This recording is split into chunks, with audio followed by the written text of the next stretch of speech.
নমস্কাৰ এই মুহূৰ্তৰ আন এক ডাঙৰ খবৰ আপোনাৰ যদিহে ড্ৰাইভিং লাইসেন্স নাই তেনে হলে এই মুহূৰ্তত আপোনাৰ বাবে ভাল খবৰ এতিয়াৰে পৰা আপুনি ড্ৰাইভিং লাইসেন্সৰ বাবে দ্বিতীয় অফিস নগলে হ'ব এই ভাল খবৰ দিছে খুদ ৰাজ্যৰ মুখ্যমন্ত্ৰী ডক্টৰ হিমন্ত বিশ্ব শৰ্মাই ড্ৰাইভিং লাইসেন্সক লৈ বৃহৎ ঘোষণা কৰিছে ৰাজ্যৰ মুখ্যমন্ত্ৰী হিমন্ত বিশ্ব শৰ্মাই কি ঘোষণা কৰিছে ড্ৰাইভিং লাইসেন্সক লৈ সকলোবোৰে মুহূৰ্তত জনাবলৈ চেষ্টা কৰিম এক ডাঙৰ খবৰ লৈছে এই মুহূৰ্তত ড্ৰাইভিং লাইসেন্সক লৈ মুখ্যমন্ত্ৰী হিমন্ত বিশ্ব শৰ্মাৰ বৃহৎ ঘোষণা ড্ৰাইভিং লাইসেন্সৰ বাবে এতিয়া আৰু চিন্তাৰ কাৰণ নাই কোনেও চিন্তা কৰিব নালাগে ড্ৰাইভিং লাইসেন্সৰ বাবে ড্ৰাইভিং লাইসেন্সৰ বাবে এতিয়াৰে পৰা আপুনি দ্বিতীয় অফিস নগলে হ'ব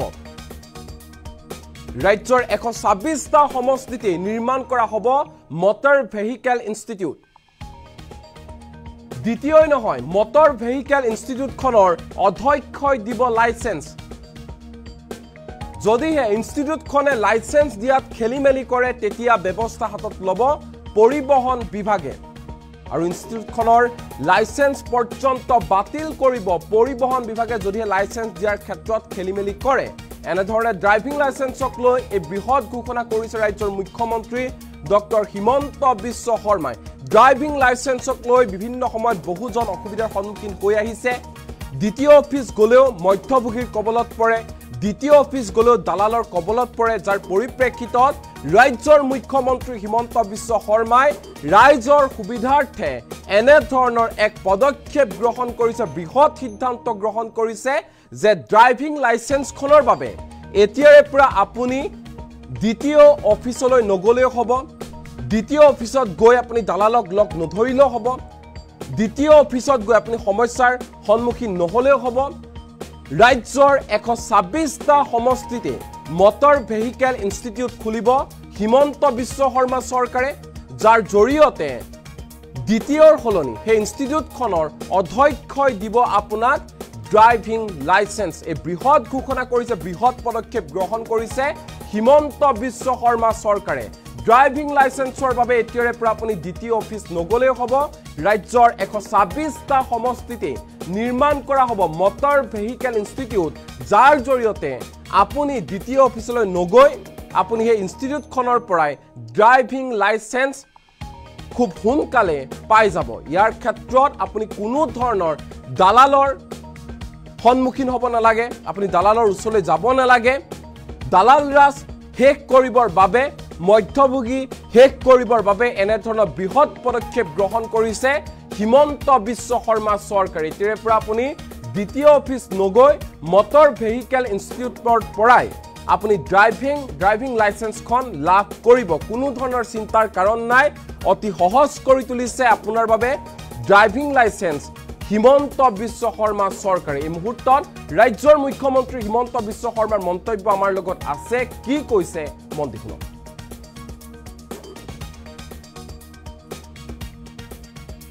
অসমৰ প্ৰতিটো বিধানসভা সমষ্টিতে এখন মটৰ ভেহিকল ইনষ্টিটিউট গঢ়ি উঠে আৰু মটৰ ভেহিকল ইনষ্টিটিউটৰ প্ৰিন্সিপাল জনকে আমি দ্বিতীয় জনৰ হৈ লাইসেন্স দিয়াৰ অধিকাৰ দিব খুজিছো আৰু ই নিবনুৱা লোককো কৰ্মসংস্থাপন দিব আৰু 126টা যদি আমি driving licence driving training centre গঢ়ি তুলিব পাৰো লাইসেন্সখনো তাৰ প্ৰিন্সিপাল জনে দিব তেতিয়া আমি লাইসেন্স ল'বৰ কাৰণেও দ্বিতীয় অফিসত আহিব নালাগে দ্বিতীয়ৰ পাৱাৰটো আমি সেই মটৰ ড্ৰাইভিং ইনষ্টিটিউটখনৰ প্ৰিন্সিপালক দিব খুজিছো যাতে লাইসেন্সটো প্ৰিন্সিপাল জনে দিব পাৰে এতিয়া এই কথাটো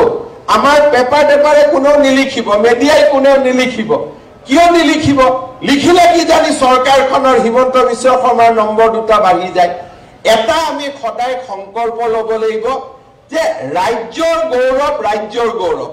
অসমে ভাল কাম কৰিছে এই কথাটো কবৰ কাৰণে যদি আমি কৃপণালী কৰো তেতিয়ালে আমাৰ ৰাজ্যখন আগুৱাই না যাব ব্যক্তিটো আজি আছে কালি নাই আজি কোনোবা মুখ্যমন্ত্ৰী আছে পৰহি তেওঁ নাথাকিব কিন্তু অসমখন সদায় থাকিব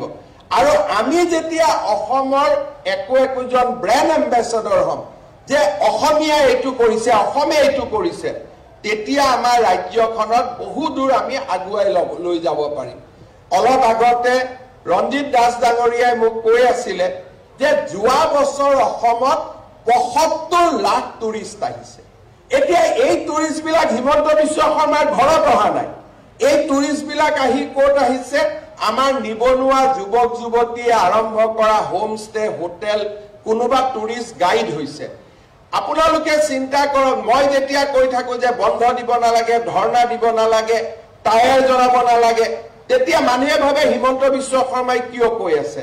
কিন্তু আজি অসমত যোৱা 3 বছৰত টায়াৰ জ্বলোৱা বন্ধ হোৱাৰ কাৰণে আন্দোলন কৰা বন্ধ হোৱাৰ কাৰণে ৭৫ লাখ আদি পৰ্যটক অসমলৈ আহিব পাৰিছে কিন্তু টায়াৰ নজ্বলালে মোৰ কোনো অসুবিধা নহয় মোৰ ঘৰটো পুলিচে আৱৰিয়ে ৰাখিব টায়াৰটো জ্বলিব খানাপাৰাত মোৰ ঘৰৰ সন্মুখত গৈতো টায়াৰটো নজ্বলাই কিন্তু এই টায়াৰ জ্বলোৱা বাতৰিটোৱে কাক ক্ষতি কৰিব এই টায়াৰ জ্বলোৱা বাতৰিটোৱে আমাৰ ডাঙৰ ডাঙৰ সংবাদ মাধ্যমৰ মালিকক ক্ষতি নকৰে কাক ক্ষতি কৰিব কাজিৰঙাৰ জীপ সাফাৰীজনক কাক ক্ষতি কৰিব মানসত সৰুকৈ নিৰ্মাণ কৰা হোম ষ্টেৰ গৰাকীজনক কাক ক্ষতি কৰিব গুৱাহাটীত নতুনকৈ বেংকৰ পৰা লোন লৈ স্থাপন কৰা সৰু হোটেলৰ মালিকজনক এই যে কথাবিলাক আমি বিজ্ঞানসন্মতভাৱে বুজিব চেষ্টা নকৰো এই কথাবিলাক আমি এইটো কলেতো হিমন্ত নম্বৰটো বাঢ়ি যাব আৰে হিমন্ত বিশ্ব শৰ্মাৰ য'ত নম্বৰ বাঢ়িব লাগে তাত বাঢ়ি থাকিব তাত কোনেও কমাব নোৱাৰে যদি অসমৰ ৰাইজৰ আশীৰ্বাদ থাকে ওপৰৱালাৰ আশীৰ্বাদ থাকে কোনো মানুহে কাৰো ডেষ্টিনি নিয়ন্ত্ৰণ কৰিব নোৱাৰে আমি যদি ভাবো ইয়াক মই ডুবাই দিম আপুনি নোৱাৰে কাৰণ ডুবাব নুডুবাব ওপৰৱালাই নিৰ্ধাৰণ কৰি থৈ দিব অসমৰ মানুহে নিৰ্ধাৰণ কৰিব কাক নামাব লাগে কাক উঠাব লাগে কিন্তু আমি যদি সকলোৱে সিদ্ধান্ত লওঁ যে অহা বছৰটোত অসমখনক আমি ওপৰত লৈ যাম তেতিয়া আমাৰ অসমখন কিমান ধুনীয়া হ'ব পাৰে আমাৰ অসমখন কিমান আগুৱাই যাব পাৰে এই কথাটো আমি চিন্তা কৰিব পাৰো আৰু অসমখন আগুৱালে কাৰ লাভ হ'ব অসমখন আগুৱালে অসমীয়া মানুহৰ লাভ হ'ব আমাৰ ব্যক্তিগত কাৰোবাৰ লাভ হওক নহওক অসমীয়া মানুহৰ আজি লাভ হ'ব তাক আমি সকলোৱে নিশ্চয় আমি অনুভৱ কৰিব লাগিব লখিমপুৰৰ কেবিনেটত আমি ৰাজ্যৰ কৰ্মচাৰী সকললৈকে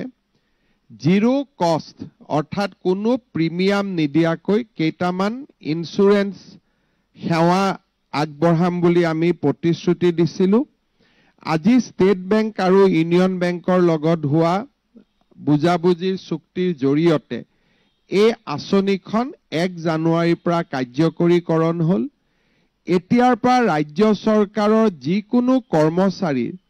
প্ৰাকৃতিক মৃত্যু হ'লেও তেওঁলোকে ষ্টেট বেংক আৰু ইউনিয়ন বেংকৰ পৰা 10 লাখ টকাৰ লাইফ ইন্সুৰেন্স লাভ কৰিব